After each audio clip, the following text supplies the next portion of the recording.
마태복음 2장 1절에서 12절의 말씀, 제가 말씀을 봉독해 드리겠습니다.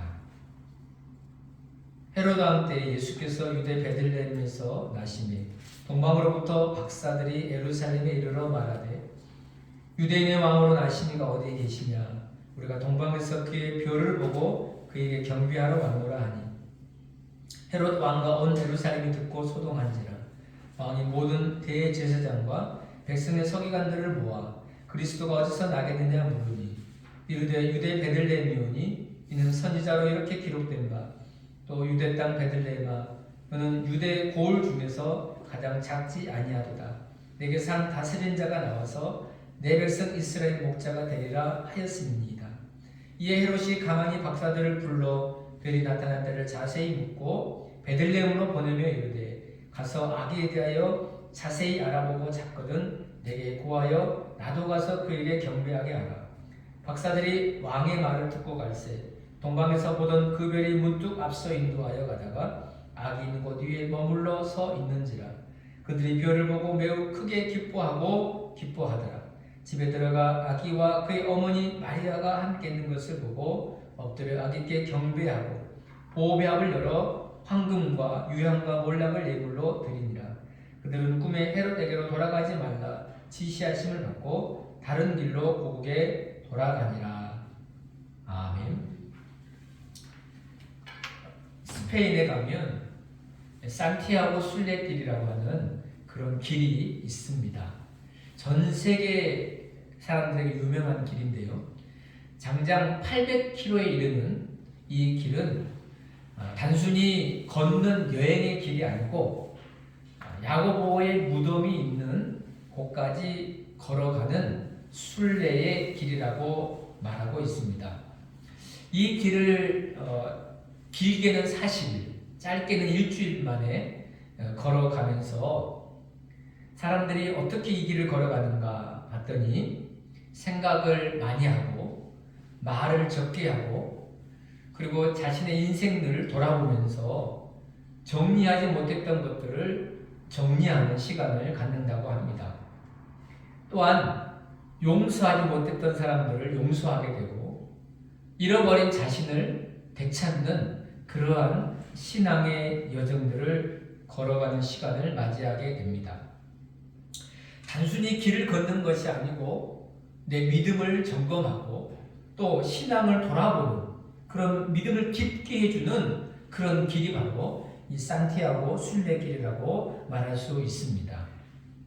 여러분, 저도 한번 이런 길을 걸어보고 싶다라는 생각을 갖게 됐는데 앞으로 여러분도 기회가 되시면 이런 순례길을 한번 걸어보시면서 신앙을 깊게 해보는 그러한 여정의 길을 함께 가보는 그런 시간이 있었으면 좋겠습니다.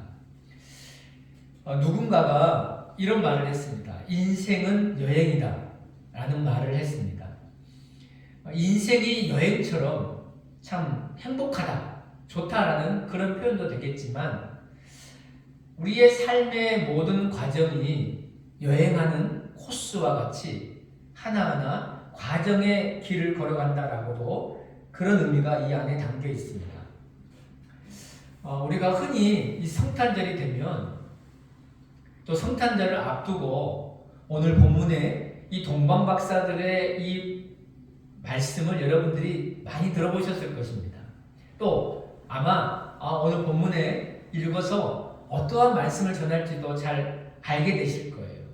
그러나 저는 오늘 이 본문을 좀 다른 시각에서 우리가 생각해 보고자 하는데 그게 바로 뭐냐면 바로 여행이라고 하는 시각으로 한번 본문을 다시 보고자 합니다. 여러분, 이 동방 박사들에게는 여행을 하고자 하는 결심이 있었다는 것을 우리가 생각하게 됩니다. 주로 이 박사라고 하는 말은요, 현자들을 의미합니다. 즉 지혜롭고 또 지식이 있는, 학식이 있는 사람들이죠. 이 동방의 박사들은 별을 연구하는, 별을 바라보면서 천문학의 그 공부를 하는 사람들이라고 말할 수 있습니다. 그러니까 밤이면 모여서 밤하늘의 천체들을 보면서 이 별자리라든지 또 별의 움직임이라든지 그리고 어떤 별을 통해서 일어나는 그러한 인류의 현상들을 연구하는 학자들이라고 말할 수 있습니다. 그런데 어느 날 또 그날도 별을 보면서 연구하고 있는데 유별나게 크고 반짝이는 별 하나를 발견하게 됩니다. 그런데 이 학자들의 지식에 의하면, 사전 지식에 의하면 이 별이 나타나게 되면, 그렇게 크고 반짝이는 별이 나타나게 되면 한 왕이 태어나게 될 것이라는 것을 알고 있었습니다. 그런데 그 왕이 어디서 태어났는가 봤더니 바로 그 별이 지시하는 곳이 바로 유대 땅이라는 것이죠. 그러니까 유대 땅에 새로운 왕이, 위대한 왕이 탄생하는 것이구나라는 것을 알게 되고 그것을 믿게 됩니다. 그래서 오늘 이들이 어디까지 오게 되느냐, 그 별을 보고 예루살렘까지 이르게 되었다라는 것입니다. 자, 우리 1절에 이들의 이 여행의 결심이 잘 나오고 있는데요. 한번 읽어볼까요? 헤롯 왕 때에 예수께서 유대 베들레헴에서 나심에 동방으로부터 박사들이 예루살렘에 이르러 말하되 유대인의 왕으로 나시니가 어디 계시냐? 우리가 동방에서 그의 별을 보고 그에게 경배하러 왔노라 하니. 박사들이 발견한 별은 분명히 유대 땅을 가리키고 있었고, 그래서 이들은 유대 땅까지 와서 유대의 왕이 어디 계시냐를 찾고 있었습니다. 여러분, 이 별을 발견했을 때 보십시오. 와, 별 크다. 와, 굉장한 걸. 와, 우리가 새 별을 발견했다 라고 하는 그 정도로 끝날 수도 있었습니다.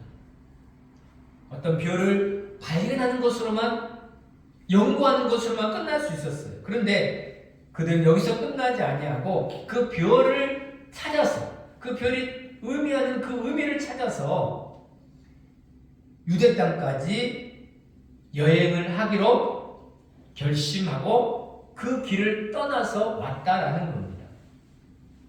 여기 여러분, 박사들이 동방에서 예루살렘까지, 그리고 예루살렘에서 베들레헴까지, 그 베들레헴에서 다시 자신의 고국인 동방까지 돌아가는 이 긴 여정의 여행을 우리가 보게 됩니다. 여러분, 페르시아에서 그 먼 예루살렘까지 여행은 대단한 결심입니다.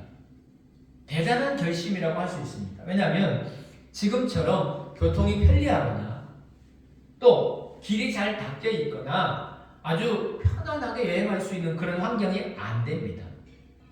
지금은 맘만 먹으면 우리는 어디든지 갈 수 있고 편하게 여행할 수 있잖아요. 그러나 그 당시에 이 여행이라고 하는 것은 너무너무 어려운 과정이라고도 할 수 있습니다. 우리가 부르는 찬송 중에 이런 찬양이 있잖아요. 산을 넘고 물을 건너 별 따라가도. 그러니까 험한 산을 넘어야 됩니다. 때로는 위험한 강도 건너야 됩니다. 험산 준령을 넘어서 예루살렘까지 오게 되는 그 모든 어려움의 여행의 과정이 이들 가운데 펼쳐져 있는 것이죠. 여러분, 우리에게 신앙도 하나의 여행입니다. 믿음도 하나의 여행입니다.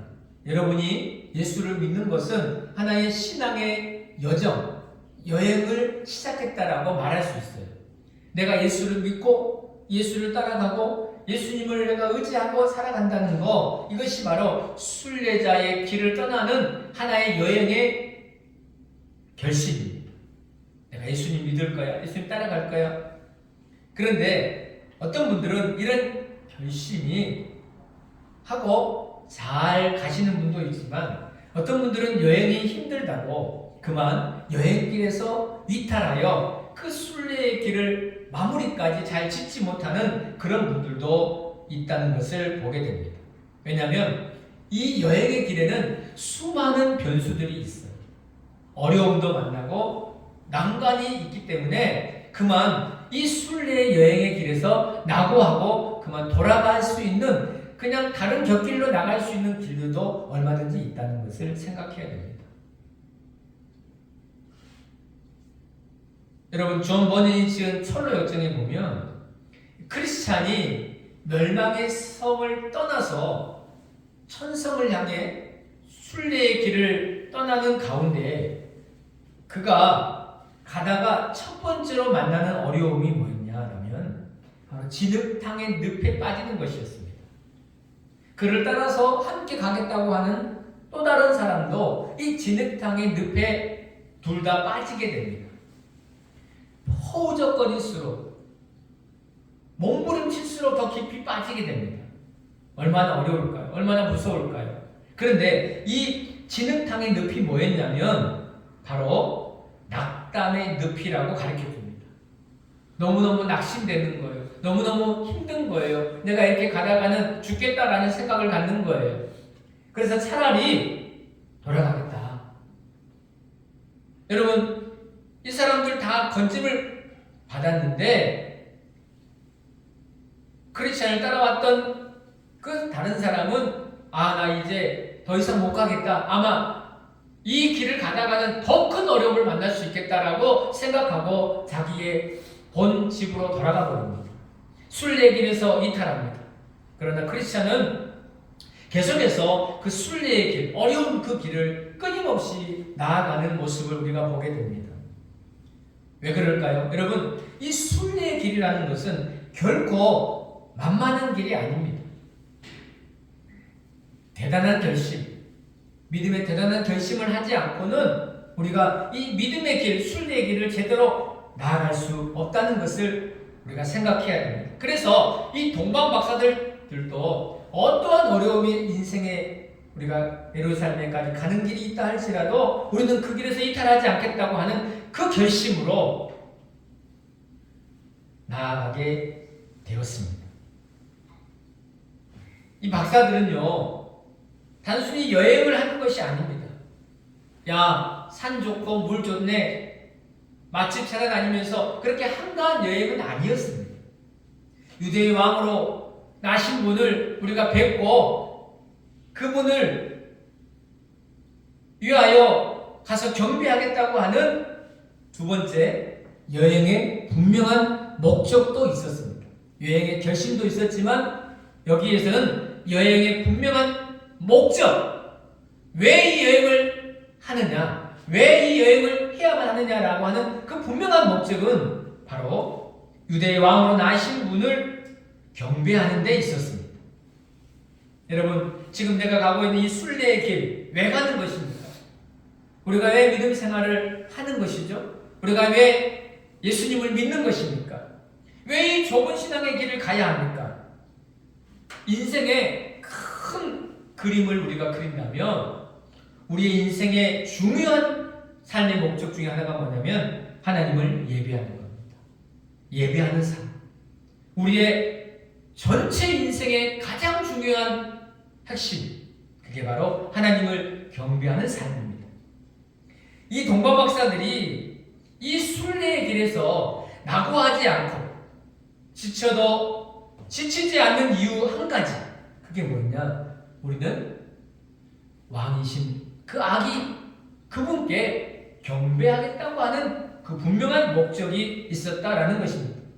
자, 2절에 그런 결심이 보이죠? 우리 한번 2절 읽어볼까요? 유대인의 왕으로 나시니가 어디 계시냐? 우리가 동방에서 그의 별을 보고 그에게 경배하러 왔노라. 박사들이 예루살렘에 온 목적, 그에게 경배하러 왔다. 그래서 그는 누구일까요? 예수님이시죠. 이 목적을 한결같이 유지합니다. 예루살렘에 왔습니다. 사람들을 만났습니다. 여러분, 헤롯 왕도 만났습니다. 당신이 헤롯 왕이군요. 그 왕을 향해서 경배하지 않았습니다. 위대한 선지자나 현자들을 위해서도 경배하지 않았습니다. 여러분, 오직 이들의 분명한 인생에 여기 온 목적은 아기 예수님을 경배하는 겁니다. 11절에도 나와 있죠. 같이 읽어볼까요? 집에 들어가 아기와 그의 어머니 마리아와 함께 있는 것을 보고 엎드려 아기께 경배하고 보호벽을 열어 황금과 유향과 몰락을 예물로 드리니라. 박사들은 아기 예수님께 경배를 드립니다. 마구간에 찾아갔는데 거기에는 누가 있었습니까? 요셉도 있었고 마리아도 있었어요. 요셉 당신은 참 훌륭합니다. 아이고 마리아 예수님의 어머니 그분께 경배하지 않았습니다. 사람에게 경배하지 않았습니다. 오늘날 사람들이 자기에게 경배하라고 내가 경배를 받겠다고 하는 그러한 일들이 얼마나 많은지 모릅니다. 사람은 하나님이 아닙니다. 그런데 어떤 사람은 자기가 하나님이라고 그러고 자기가 예수라고 말합니다. 여러분, 사탄이 예수님을 시험한 자리에서 네가 나에게 엎드려 경배하면 이 천하 만민을 천하를 다 내게 주겠다라고 사단이 말하잖아요. 경배의 시험입니다. 그때 예수님께서 뭐라고 말씀하십니까? 마태복음 4장 10절에 우리 한번 읽어볼까요? 이에 예수께서 말씀하시되 사탄아 물러가라. 기록되었을 때 주 너희 하나님께 경배하고 다만 그를 섬기라 하였느니라. 사탄이 자기에게 경배하기를 요구하고 있습니다. 내가 경배하면 이 세상의 모든 부귀영화를 내게 주겠다. 여러분, 오늘도 사탄은 끊임없이 우리들에게 이렇게 요구하는 것입니다. 내가 너에게 돈을 주겠다. 나에게 경배하라. 내가 너에게 명예를 주겠다. 지식을 주겠다. 권력을 주겠다. 내게 경배하라. 육신의 정욕, 안목의 정욕, 이 생의 자랑을 주면서 끊임없이 우리를 유혹해오는 것이 뭡니까? 경배하라고 말하고 있습니다. 그러나 우리는 단호하게 이 유혹을 물리칩니다. 우리의 경배의 대상은 사람이 아닙니다. 물질이 아닙니다. 그 어떤 것도 우리의 경배의 대상이 될 수가 없습니다. 오직 경배를 받으실 하나님 한 분께 우리는 경배하고 예배하는 삶을 살아가는 축복이 우리 모두에게 있기를 간절히 소망합니다. 세 번째, 여러분, 이 순례자들은 가는 장소가 분명했습니다. 아무데나 가는 것이 아니었습니다. 아무데나 여행하는 것이 아니었습니다. 분명한 장소, 그것이 어디입니까? 동방에서 예루살렘까지 먼저는 왔습니다. 왜냐하면 예루살렘은 당시의 최고의 유대의 도시였습니다. 헤롯 왕이 거주하는 왕궁이 있는 곳이었습니다. 여러분, 일반적으로 생각해도 그렇지 않겠습니까? 왕이 태어나면 어디서 태어나겠어요? 당연히 왕궁에서 태어나겠죠. 그러니까 박사들은 다른 곳에 가지 않고 왕궁을 찾아서 여기에 왕이 태어난 거 아닌가라고 그렇게 문의했던 것입니다. 이 말을 들은 헤롯은 일대 소동이 일어났습니다. 아니, 내가 왕인데 또 다른 왕이 누가 태어난단 말인가? 여러분, 일대 사람들이 다 혼란을 겪었습니다. 그래서 이 헤롯은 자기가 왕이니까 또 다른 왕을 용납할 수 없었습니다.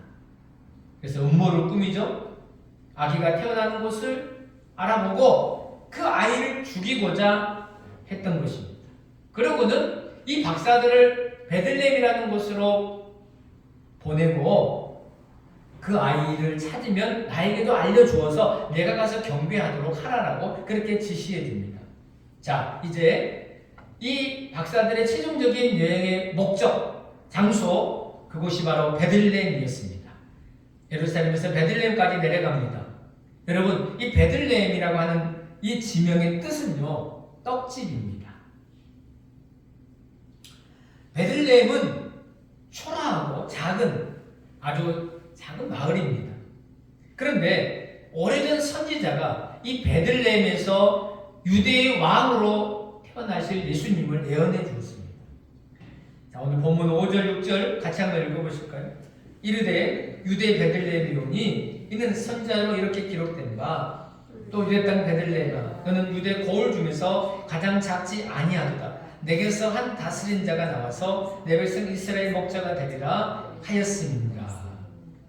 여러분, 박사들이 머물 곳은 예수님이 탄생하신 베들레헴입니다. 베들레헴에서 예수님이 탄생하는 것을 그 당시에 대제사장 그리고 선지자 그리고 서기관들도 이미 성경에 기록되어 있는 것을 읽었기 때문에 알고 있었습니다. 그럼에도 불구하고 이들은 어떻게 합니까? 박사들은 베들레헴으로 경배하러 갔지만 대제사장과 서기관들, 자, 베들레헴에서 왕 나셨다라고 했을 때도 그들은 경배하지는 않았습니다. 알려는 줬지만, 지식으로는 알고 있었지만 예배드리러 가지 않았습니다. 여기서 우리가 아는 것이 뭐냐면 아는 것과 행하는 믿음은 다르다는 거예요. 여러분, 우리가 성경의 지식을 통해서 많이 알잖아요. 그런데 내가 순종하는 것은 너무 달라요. 베들레헴의 박사들, 베들레헴은 이 박사들도 주목하지 아니한 장소입니다. 사람들이 예수님의 나심이 화려하고 멋진 그런 왕궁에서 나실 거라는 것을 생각한 거죠. 그럼 많은 사람들이 지금도 이렇게 생각하는 거예요. 예수님이 화려하고 멋진 곳에서 나실 것이다. 그런데 사실은 기독교는요, 화려하고 멋진 곳에서 시작된 것이 아니라 베들레헴 마구간에서 시작됐다는 것을 우리가 알아야 됩니다. 마구간 냄새나고 짐승이 사는 이 짐승의 집이었습니다. 예수님은 마구간의 삶을 시작하신 겁니다. 예수님은 짐승의 밥통에 누우셨습니다. 집이 마구간이요, 방도 마구간이고 요람은 짐승의 밥통이었습니다.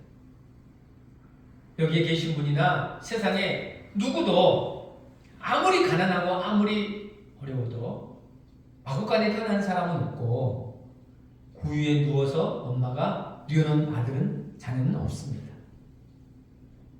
예수님이 이 마구간의 삶을 시작하셨다는 것이 우리들에게 굉장한 은혜가 됩니다. 왜냐하면 바로 우리의 신앙도 이 마구간에서 시작되는 신앙이 되어야 세상의 모든 것을 능히 이길 수 있는 사람이 될 수 있다는 것을 가르쳐 줍니다.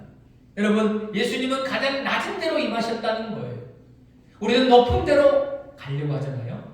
아닙니다. 낮은 데로 갔을 때에 세상의 모든 것들을 극복할 수 있는 그런 믿음과 힘이 우리들에게 찾아온다는 것을 가르쳐 주고 계십니다. 박사들도 낮은 곳으로 내려갔습니다. 베들레헴으로 내려갔습니다. 낮은 데로 간 것만이 아니고 그들은 정말 낮추었습니다. 아기 예수님을 보자 그들은 어떻게 했다고요? 엎드려 경배했다고 말했습니다. 엎드렸다는 말은 무릎을 꿇고 그리고 몸을 낮추고 고개를 숙이면서 예수님께 예배를 드렸다라는 말입니다. 여러분, 우리 마음이 베들레헴이 되지 아니하면 예수님을 만날 수 없다는 거예요. 우리 마음이 베들레헴까지 내려가지 아니하면 그분을 경배할 수가 없습니다. 우리 마음에 마구간이 있을 때에 주님이 그곳에 찾아오시고 우리가 진정으로 주님을 예배하고 찬양하는 그런 믿음의 사람이 될 수가 있다는 겁니다. 믿음의 순례자는 베들레헴 마구간까지 내려가는 이러한 마음과 믿음을 가지고 살아가는 그런 축복이 우리에게 있기를 간절히 소망합니다. 여러분, 여기 이 순례의 마지막 순례를 어디서 마치는가라고 봤더니 바로 동방박사들은 자기가 왔던 곳으로 돌아감으로 순례를 마치고 있습니다. 박사들은요, 아기 예수님께 경배를 드렸잖아요. 황금과 유황과 몰락을 예물로 드렸습니다. 여러분, 이 황금과 유황과 몰락을 예루살렘에서 돈 주고 사서 구한 거 아닙니다. 이미 동방에서부터 왕이신 그분께 드리기 위해서 내가 황금과 유황과 몰락을 준비해서 가져왔다는 것을 우리가 생각해야 됩니다. 왕을 만나는데 어떻게 빈손으로 가겠습니까? 가장 세상에서 귀하다고 하는 황금과 유황과 몰락을 가지고 왔다는 것입니다. 여러분, 솔로몬 왕을 만났던 스바 여왕과 보십시오. 그 먼 길에서 많은 시종을 거느리고 향품과 금은을 가득 담아서 왕을 만나기 위해서 예물을 가지고 옵니다. 우리가 하나님께 보호비합을 열어서 내 마음의 보물 상자를 열어서 하나님께 그것을 꺼내드릴 수 있어야 됩니다. 여러분, 이번 성탄절에 여러분은 어떤 보물을 하나님께 드리시겠습니까? 어떠한 황금을, 어떠한 유약을, 어떠한 몰약을 하나님께 드리시겠습니까? 박사들이 예수님께 예물을 드렸다는 것을 우리가 생각해야 됩니다. 그리고 아기 예수님께 경배를 마치고 예배를 다 드리고 그들은 잠을 자게 됩니다. 그리고 잠을 자는데 꿈을 꿨다고 했잖아요. 우리 마지막 12절 말씀을 같이 읽어볼까요? 그들은 꿈에 헤로데게로 돌아가지 말라 지시하심을 받고 다른 길로 고국에 돌아가니라. 여기 보십시오. 그들은 이라고 했잖아요. 이거는 박사들 한 사람이 꿈을 꾼 건 아닙니다. 박사들이 다 꿈을 꿨다 그 말입니다. 만약에 한 사람만 꿈을 꿔서 여보게 내가 꿈을 꿨는데 꿈에 천사가 우리 헤로데게로 돌아가지 말고 다른 길로 가라고 하네 라고 했을 때는 다른 박사들이 동의할 수 없다라고 말할 수 있습니다. 그래서 정말 아니야, 왕에게 다시 가서 보고를 해야지, 안 그러면 우리 위험해 라고 하면서 헤로데게로 돌아갈 수도 있었을 것입니다. 그런데 이 박사들이 한결같이 다 꿈을 똑같이 꾸는 것이죠. 이게 신비하잖아요. 다 똑같이 헤로데게로 돌아가지 말라고 하는 지시하심을 받고 고국으로 돌아갔다라는 것입니다. 여러분, 이들이 순례길에서 아기 예수님을 배웠고 경배하는 이야기를 나누었을 것입니다. 자, 이것은 예배를 드림에 있어서 기쁨과 은혜를 맛보는 그 예배 현장을 이어가는 모습입니다. 유대의 왕으로, 세상의 왕으로 오신 예수님을 배우는 그 기쁨, 그분 앞에 경배하는 그 은혜, 그것을 그 박사들이 자신의 고국으로 돌아가면서 얼마나 많이 나누었을까요? 우리가 여행할 때도 보면 여행의 묘미가 뭐죠? 같이 이야기하고 같이 어떤 새로운 곳에서 사진 찍은 것을 또 이야기하고 보지 않습니까? 때로는 밤도 설치잖아요. 왜? 그날의 그 감격들이 남아있어서, 여인이 남아있어서 잠을 설치기도 하면서 또 내일을 향해서 여행을 그 다음 스케줄을 기대하게 되잖아요. 지금 같으면 아마 스마트폰으로 사진 찍은 거 이렇게 좀 보면서 사진 잘 나왔네, 지브리로 좀 바꿔줘, 뭐 새로운 걸로 좀 바꿔줘, 이렇게 AI에게 또 하면서 또 기다리면서 이렇게 오늘 여행 어땠냐고, 오늘 그 집 참 맛있었다고 여러 가지 그런 이야기들을 하지 않겠습니까? 여러분, 여행의 여운, 순례의 길의 여운이라는 게 있다는 거예요. 예배도 그렇다는 거예요. 이렇게 하나님께 감격과 기쁨의 예배를 드리고 그냥 간다? 갈 수 없어요. 반드시 하나님을 만나고 예배를 드리면 그 자리에 남게 됩니다. 그리고 여운이 남아요. 그리고 함께 교제하고 그 은혜를 나누게 됩니다. 이것이 사실은 뭐냐면 성도의 교제입니다. 기쁨을 나누는 것이죠. 은혜를 나누는 것이죠. 해마다 이맘쯤 되면 교회 2026년도 교회의 트렌드, 앞으로 교회가 어떻게 이제 트렌드로 바뀔 것인가라는 그런 책들이 많이 나옵니다. 또 뭐 우리가 일반 사적도 그러잖아요. 새로운 트렌드, 2026년 트렌드에 대한 것들이 나오지 않습니까? 그런 걸 꼭 우리가 사서 읽어보면 교회가 앞으로 선택과 집중을 하게 된다는 거예요. 어떤 예배들을 포기하기도 하고 과감하게 포기하면서 다른 것에 집중하게 되는데, 그 하나가 요즘 뭐냐면 오후 예배를 거의 없애고 그 시간에 소그룹 모임을 많이 한다는 거예요.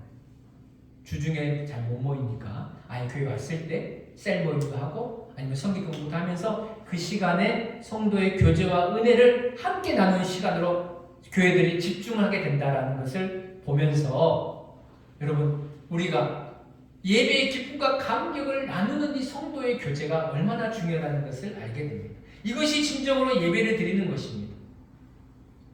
박사들이 꿈을 꾼 것, 순례자에게 주신 또 하나의 은혜입니다. 그들은 안전하게 본국으로 돌아갔습니다. 여러분, 만약에 이 여행길에서 만약에 본국으로 못 돌아갔다면 이 여행은 실패한 여행이요, 이 여행은 불행한 여행입니다. 아직 그렇지 않겠어요? 우리가 어디 갔는데 못 돌아온다. 그건 여행이 아니죠. 여행의 마침, 여행의 최고의 기쁨은 뭐냐? 내가 안전하게 집으로 돌아오는 거예요. 여러분, 여기 영적 순례자들의 여행이 있습니다. 우리도 이 땅을 살아가는 순례자라고 말씀드렸습니다. 순례자의 우리의 집은 이 곳이 아닙니다. 여행지가 우리의 집이 아니듯이 지금 내가 살고 있는 집은 우리의 영원히 머물 집이 아닙니다. 잠시 거처하는 곳이에요. 우리의 본향, 우리가 돌아갈 집은 하늘에 있습니다. 우리의 본향은 하나님 나라입니다. 아버지의 품입니다. 그래서 많은 신앙의 우리 선진들이 이런 찬양을 부르지 않았습니까? 내가 돌아갈 본향이 있다. 내가 돌아갈 집이 있다는 것을 이렇게 노래했습니다. 저 멀리 배는 나의 시원성, 오 거룩한 곳 아버지 집, 내 사모하는 집에 가고자 한밤을 세웠네. 저 막막한 바다 위에 이 몸이 상할지라도 오늘은 이곳, 내일은 저곳, 주 너를 지키. 우리는 아직도 순례 여행길에 있는 거예요. 그러나 언젠가는 우리도 이 순례의 길을 마치고 본국으로, 아버지의 집으로 돌아가는 날이 있게 될 것입니다. 사랑하는 여러분, 우리도 박사들처럼 이 땅의 여행의 순례의 길을 어떻게 하시려고 합니까? 우리의 순례의 결심을 다시 한번 하십시오. 내가 이 믿음의 길을 잘 가리라. 좌로나 우로나 치우치지 아니하고 후회하지 아니하고 때로는 절망과 어려움이 있어도 나는 믿음의 순례의 길을 끝까지 가리라. 결심입니다. 그리고 순례의 목적을 분명하게 세우십시오. 나는 어떠한 일이 있어도 예배하리라. 하나님을 그분을 높이리라. 내 인생의 모든 것을 다하여 하나님께 영광을 돌리리라. 그리고 여러분, 주신 사명을 완수하십시오. 하나님께 경배하는 것이 우리의 신앙의 완전함입니다. 그리고 우리는 집으로 돌아가야 됩니다. 순례의 길을 마쳐야 됩니다. 반드시 하늘의 집을 향하여 소망을 가지고 그곳을 향하여 나아가는 믿음으로 그 길을 향해 나아가는 하나님의 축복이 우리 모두에게 있기를 간절히 바랍니다. 낮은 대로 임하시는 주님, 낮은 대로 내려갔던 동방박사들처럼 우리도 낮은 마음 가지고 마곡간으로 내려가셔서 우리의 구주로 오신 예수님을 경배하고 만나고 그분께 영광을 돌리면서 이 땅의 순례를 잘 마치고 아버지 집에 우리가 들어가서 하나님 주신 은혜를 간증하게 되는 간증의 주인공들이 다니는 축복의 성도들 되시기를 간절히 바랍니다. 기도하겠습니다. 하나님 아버지, 우리는 이 땅의 순례자들로 살아가게 하시고 또 분명한 삶의 목적과 장소와 의미를 가지고 우리 주님을 경배하며 주님을 만나는 그 신앙의 열정으로 살아가게 해주신 것 감사함을 드립니다. 동방박사들처럼 우리도 이 순례길에서 낙오하지 않게 하시고 끝까지 주님을 경배하고 우리 모든 삶을 들여서 하나님, 우리가 본국에 이르렀을 때 주님이 우리를 안아주시고 품어주시고 잘했다고 잘했다고 그렇게 그 은혜와 기쁨을 주시는 것을 모든 성도들이 누리며 그것을 고백하며 살아가는 신앙의 여정 잘 달려갈 수 있는 저희 모두 될 수 있도록 축복하여 주시옵소서. 기대하고 소망하며 예수님의 이름으로 기도하옵나이다. 아멘.